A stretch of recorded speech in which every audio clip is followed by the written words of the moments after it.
Hello everybody, my name is Jemmy, and today I will be giving you a brief overview on penguins. Just kidding.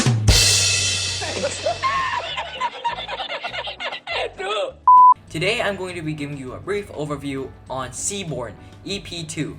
And today's Seaborn is going to be mostly about penguins and flights of aeroplanes, but I'm just going to give you a little intro of penguins first. We are going to be coming back to this slide really soon. I just want to have an intro in this page because I think it would be funny. But yeah, let's move on to Seaborn. So I will be doing or editing most of my code inside of Jupyter Notebook, which you can install with the video up here. This is a video I made in the past, how to install Jupyter Notebook. You can go follow it, it's very easy to do and to install. Without further ado, let's start. So first, if you're in Windows, open up command prompt or type CMD in the search bar.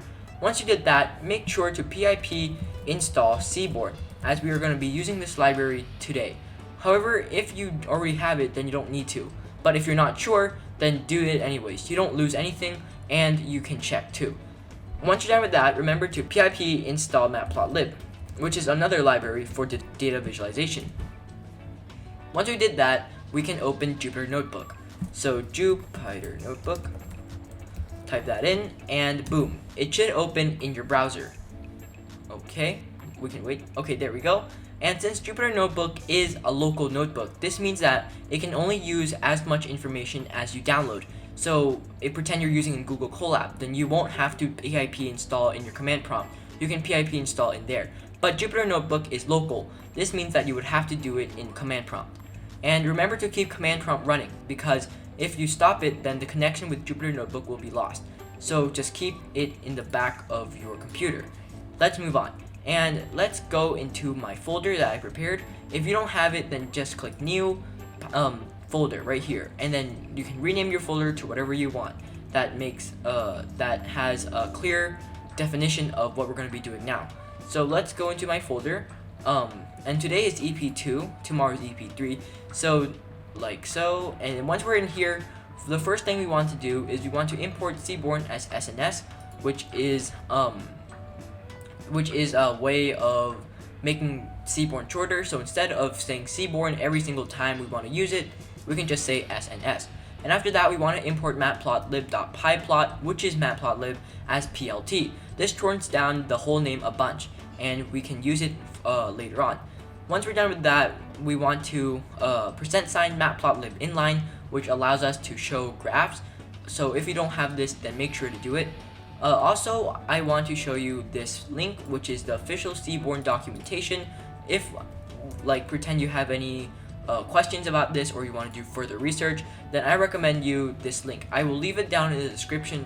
It should be said Seaborn documentation and then left this link. You can go in there and follow me, which is this link. And you should come to this page, and in contents we have an example gallery. Once we click in here, there's a bunch of ways to display our data. So there's joint plot, replot, joint plot again, joint grid, pair grid, all of this. However, we're going to be doing only some of them today, such as the scatter plot, the cat plot, the heat map, the cluster map, and some more. But we're not going to be covering every single one today. If you want to, you can go, if you want to look at all of them and understand them, you can go into each one individually, where there's going to be an example code for you to try out. But anyways, let's get back to our code. So right now we're going to be learning about matrix plots, and as I said before, we're going to be looking at two maps, the heat map and the cluster map. These two maps are very similar to each other. The heat map is basically going to show you these two are very similar to each other. And let's continue. So first thing I want to do is I want to get data sets. Seaborn already has pre-made data sets for us. This means that we don't actually need to have make our own data set, so we can just use theirs. With this code, dslist equals to sns.get dataset named parentheses print dslist. It will basically print out the whole the name of the datasets they already prepared for us. And today we're going to be using two of them, which you might have guessed was penguins and flights. And I will just clear my output since I already did this one, and let's have it to be a surprise. So let's run this one first. Okay, and then let's do this one. Okay, and we need to wait until it's connected, and there we go. After that, we can do this, and this one basically stores the penguin dataset into a variable called pen. I use pen because it's more shorter than writing penguin, so just pen. And pen.head chose the first 5 columns of the penguin dataset. So there's the species, which is basically the type of penguin. There's the island where the penguin lives on. There's the bill length, the bill depth, the flipper length, the body mass or the weight, and the gender. So I will be showing you what these 4 are: bill length, bill depth, flipper length, and body mass. So let's go back into our penguin slide. So let me use the thing. Okay, so the bill length is how long the bill is. The bill depth is how wide the bill is. The body mass is how heavy the penguin is, or the weight of the penguin. And by the way, we're measuring the bill length in millimeters and the bill depth in millimeters, and the body mass in grams. We're also measuring the flipper length in millimeters, and flipper length is how long the foot is. So basically that is all the data you need to know for penguins. So just to make clear of everything. Okay, and now once we come back into this page, we should have a better understanding of what these 4 are. Now let's move on to flight. So flight is the same thing as penguins, but it just has a different data set. So the flight, let me show you. We did the exact same thing. We stored the data of flight into the variable flight, and then we made flight.head, which will show the first 5 rows of the dataset flight, and here they are. There are 3 columns. Sorry, they show the first 5 rows. Okay, sorry, I said columns. They show the first 5 rows for head, and then there's 3 columns in flight, which is the year, the month, and the passengers. If we did some research, I copied this passage from another website, and basically the flight is this is the number of airline passengers who flew in each month from 1949 to 1960. So it shows how much passengers flew from each month from 1949 to 1960. And yeah, that is it.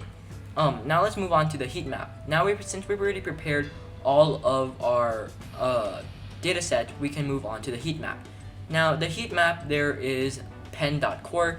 Pen.core is just showing the penguin in a matrix form. Matrix form is what we're going to be basing it off in the heat map, so we just should get a visualization first in here. Now let's put into a heat map. So here it is. It might look a bit strange to you, but let me explain. So the more white the columns or the tiles are, the greater the amount, or the more correlated, the more related they are to each other, and the darker the amount, the less related they are. So we can see here that this on a diagonal line is extremely white, or 1. This is because these are the same category: bill length with bill length, bill depth with bill depth, flipper length with flipper length, and body mass with body mass. So these doesn't count because they are the same category. But let's look at the ones that aren't the same category, but they are still pretty white. So here, the flipper length and the body mass are kind of white, and they are not the same category. This means that they are both related to each other somehow.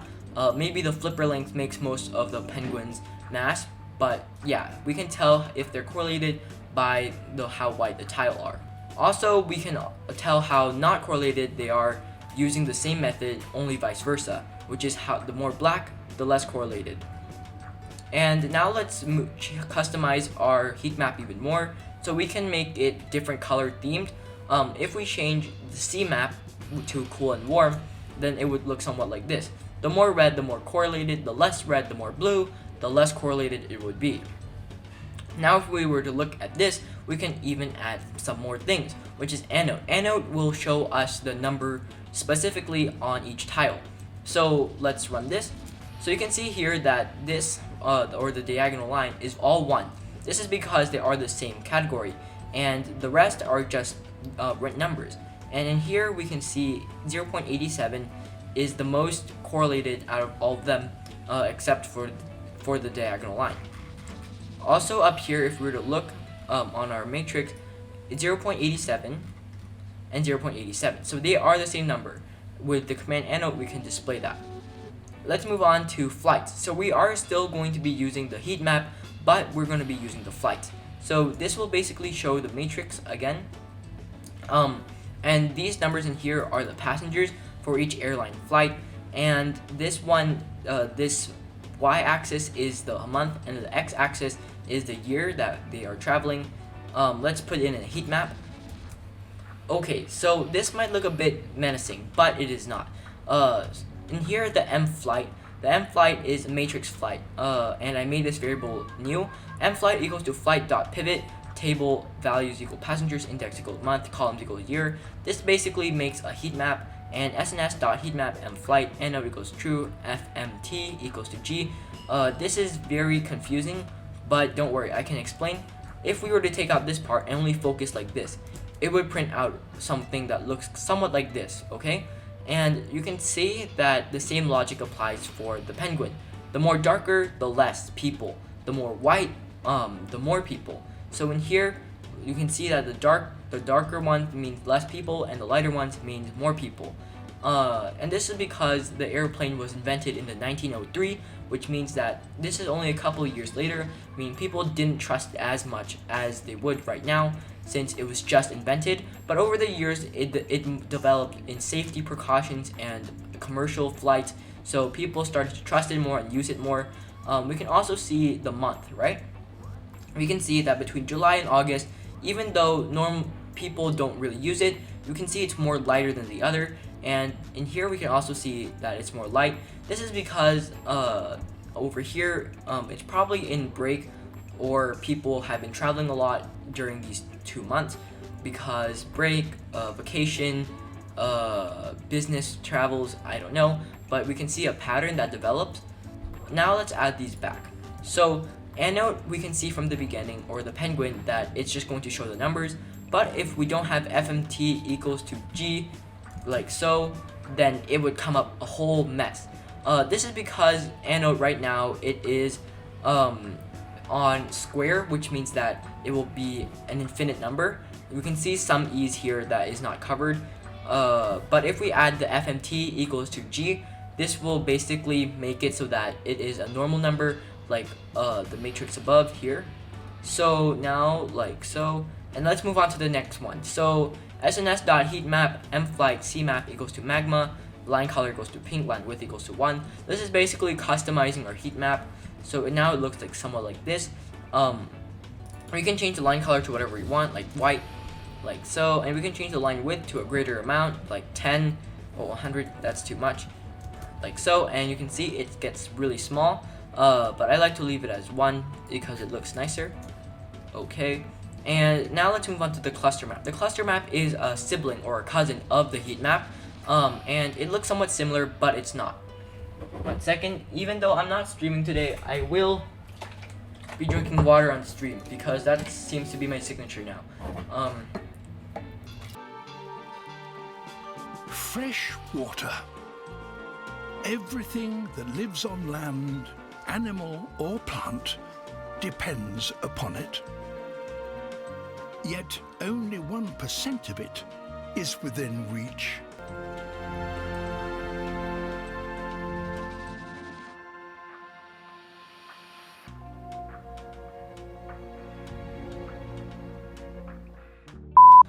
And here, the cluster map, as I said earlier, they are a cousin or a sibling or a family member, I can say, of the heat map, and I'll show you why later. So here, let's show. This is what a heat map, or sorry, a cluster map looks like. It looks somewhat like a heat map, but if we notice on the year 1949, 1950. It skips 3 years to 1953, skips 1 more year to 1954, skips down 3 years to 1951, to 1 year to 1952, and skips 7 years to 1959, goes back down 9 years, or goes up 1 year, 1960, goes back down 3 years, 1957 goes up, 1958 goes down 3 years, 1955 goes up 1956, and it's really weird. However, I can explain why they did this. Cluster map is basically clustering, as the name already says. So what it would do is it would look at the numbers that have the same or a similar value to each other. So if we look at these lines, right, it's kind of like a family tree. However, it doesn't start from the top, it starts from the bottom. So if we look over here at these two pairs, 148 and 148, this is exact, right? So they paired it up together. 136 and 135 was exact, so they paired it together again. And they will pair numbers from this grid that has the same amount of numbers. I mean, not same amount, a similar amount of numbers. It will pair them up together, like so. And once they pair them up, it will pair them in even a bigger cluster. So now these two are paired up, right? But they do have a similar value. So the cluster map pairs them up again. And now let's look at this one. So 129 with 129. I mean 119 with 129, pretty similar. So they paired it up with each other. And 121 right here pairs up with 129 and 119. So it goes on and on. However, it is kind of complicated, so I highly recommend you do some research on it. Probably my explanation won't be enough, but what I'm saying is it clusters them together, the one that has a similar number or value together, and then it will cluster even more greater amounts until it has two big X and Y clusters. And this is a cluster map.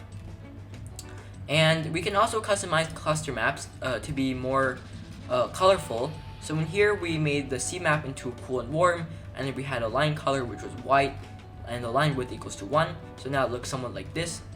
Now let's move on to our last section, which is grids. Grids is a fun place to go because you can customize it and you can do a lot of stuff with it. So this is pair grid. This is what it looks like right now. This is an empty canvas because we didn't put anything on it yet. And today we're going to be looking at the two pair brothers, the pair grid and the pair plot. Right now we're going to be looking at the pair grid. These two are very similar, but there are some differences. I'll tell you right now. So the pair grid is more or less flexible than the pair plot, meaning it can't do as much stuff.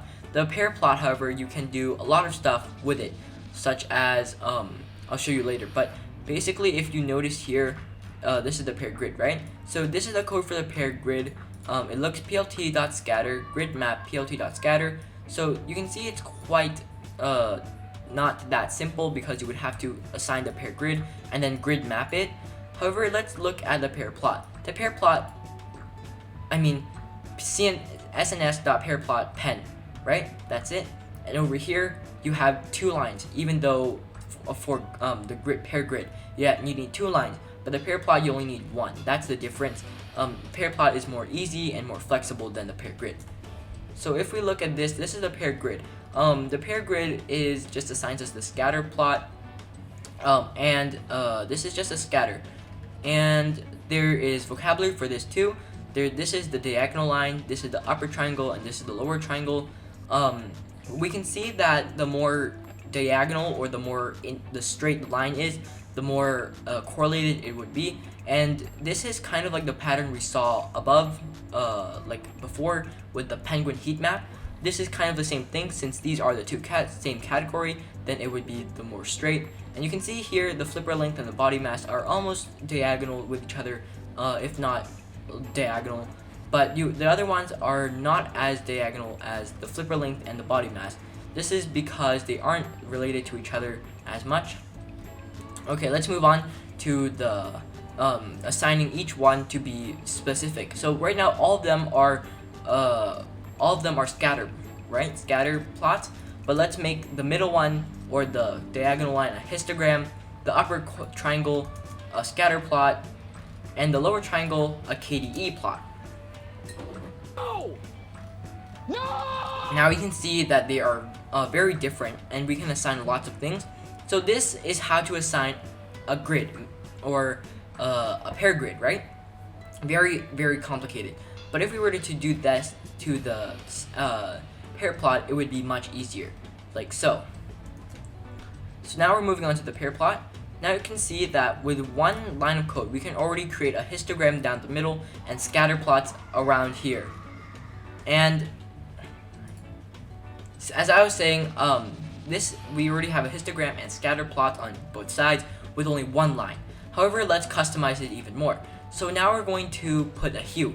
and the hue basically makes our code or our pair plot more detailed, and this cannot be done with the pair grid, assigning the hue. So if we were to run this, right now we made the hue equals to species, so we can see that there are orange, blue, and green. And we can see here on the side there's a legend. A legend will tell us basically what is what. So the blue is the deli, the orange is the shin strap, and the green is the Gen 2. And we can see in here on the diagonal line what is what. However, if we were to look here onto the pair grid, it just throws all the information in there. You can't separate it at all. So you would have to try your best to think which one is what. However, on a pair plot, you can split it with a hue, but on a pair grid, you can't. So it's just very not flexible as much as the pair plot is. So here the pair plot, you can see we separate them into individual plot or individual little sections, and we can see what is what. Let's move on to the last one, which is joint grid. This what a joint grid canvas looks like. It is body mass by species, and let's see. So in here, this one actually, I'll tell you what happened. So this one, you cannot use a string with an integer, I'm pretty sure, because I did species with his species with body mass, and it didn't really work out for me. So I changed it to flipper link with body mass, which are correlated to each other. You can see here that this is the line that the body mass is, and it's going through, and the flipper length is also kind of diagonal along with the line. This means that they are very similar or related to each other. So yeah, I hope you enjoyed my basic Seaborn EP2. If you do, thank you very much, and thank you for sticking throughout the video. I hope you enjoyed it. See you. Bye.